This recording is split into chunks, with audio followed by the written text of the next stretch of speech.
こんにちは。私の編み物記録へようこそ。私はケイです。今日、この場所で皆さんとお会いできて嬉しく思います。ここでは私が編んでいるものや、編んできたもの、形にしてきた編み物を皆さんと共有していけたらと思っています。今日これが私の最初の、編み物記録になります。私は他にも裁縫なども少しするようになっているのですが、おそらくこの記録の9割以上は編み物のことになるはずです。編み物は私にとって一番の趣味であり、いろいろあった時にいつも立ち返る大切な場所になっています。私は編み物自体は6年ほど前から始めました。一度もやめることなく続けてきています。最初は、靴下に出会ったのが編み物をするきっかけでした。優しい気持ちになれるような靴下を見て、とても感激したことを覚えています。こういった靴下を編みたいという思いや、また、本など、編み物の本などに出会って、こんなにも現代的なデザインで、編み物が編めるのかっていう、ちょっと衝撃とかを受けたのも覚えてます。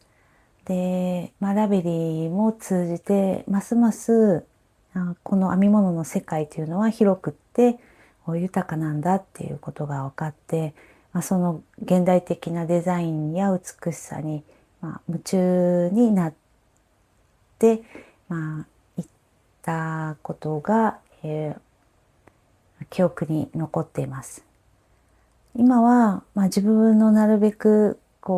スタイルというか生活のスタイルや自分の、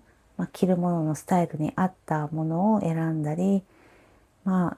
だまだ編み物も初心者だと思うので、その編み方だったり、選んだりするプロセスも本当に楽しんでいます。簡単な自己紹介をさせてもらいました。まずは今着ているものをご紹介したいと思います。こちらはパターン名はマリエルブラウスと言います。デ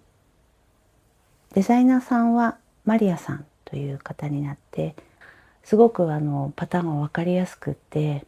非常に明快でした。春物の衣類を編みたいと思っていまして、寒かったり少し暖かかったり、暑くなっていくようなそういった少し気候が上下するような中で、暖かくもあり、涼しさもあり、そういった衣類はどういったものがいいかなって考えた時に、やはり透かし模様がいいのではないかなというふうに自分で思っていて、このパターンを見つけました。こういった四つ葉のデザインが透かし模様になってるのと、あと縄のような直線的な透かしがデザインになっています。で、ここからやっぱり空気が入ってきて涼しい、そういった感覚もありますし、袖口が大きく広がっているデザインになっているので、ここからも空気が入ってきてすごく涼しく、思った以上に涼しく、過ごすことができる、そういったウェアだと思いました。使った糸なんですが、私はよく湯沢屋さんに行きます。で、見つけた糸がこちら。マンセルメリノレインボーです。素製はメリノウール 100% になります。で、触り心地がすごくもちもちしてて弾力がある糸だなというふうに思いました。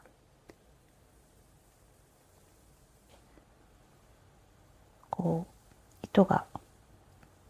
伸び縮みするようなよりもある糸になってます。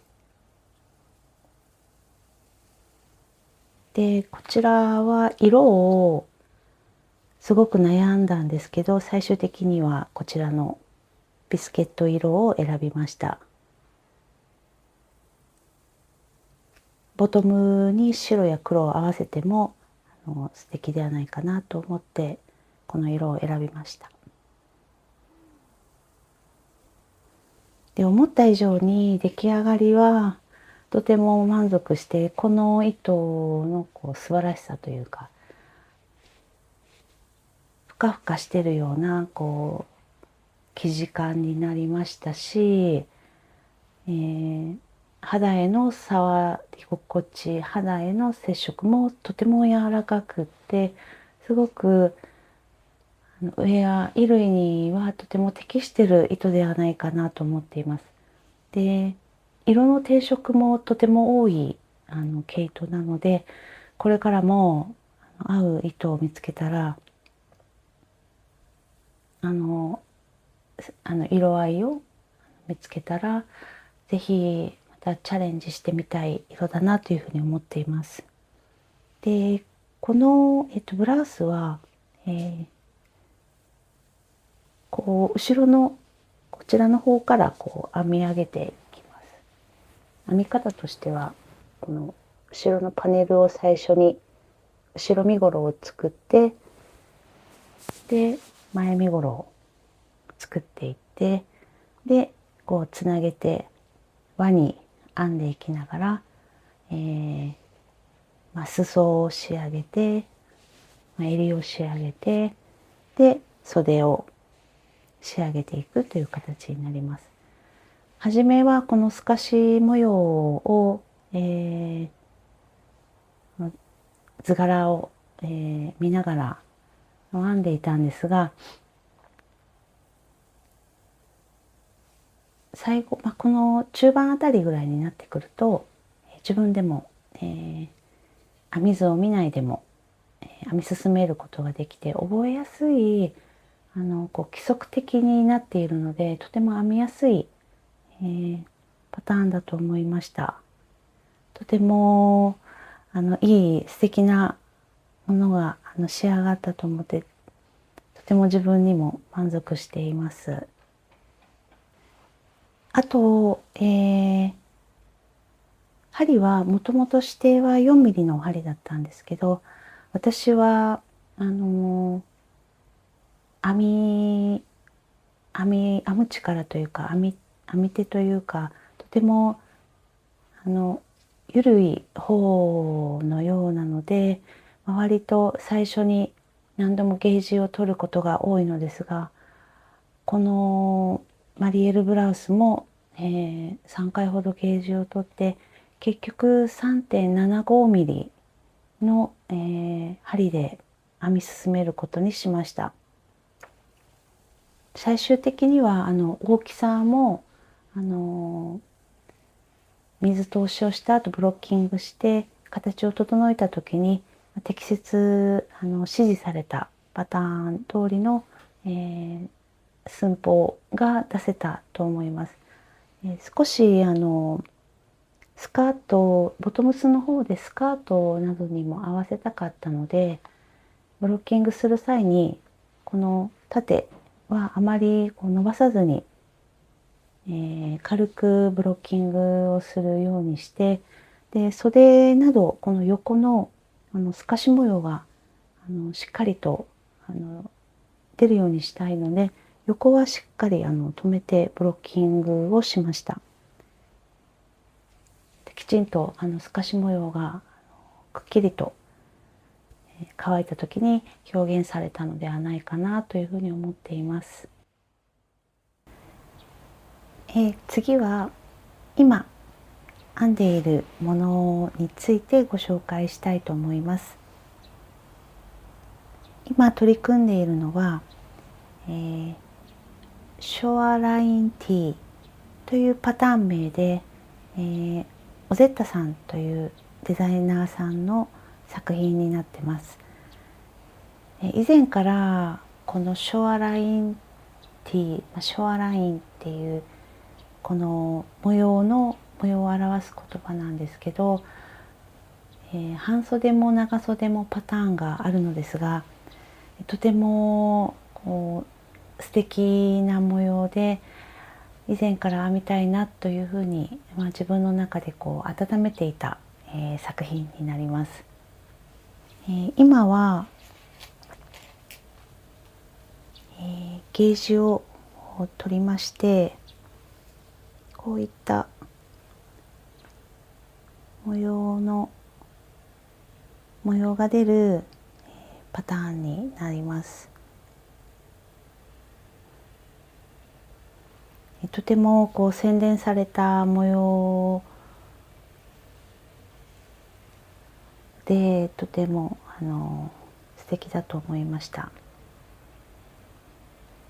これは、この肩のパネル部分になります。それ自体がゲージを取るスワッチになるので、最初にこれを編みましたが、何度も3回ほど編み直しました。結構ゲージを出すのが苦労した、スワッチになります。で、なぜゲージを3回も取ったかというと、もちろん指定の、糸ではなくって、私はこちらのランブイエウールコットンで編みたいと思って、こちらの糸を選びました。組成は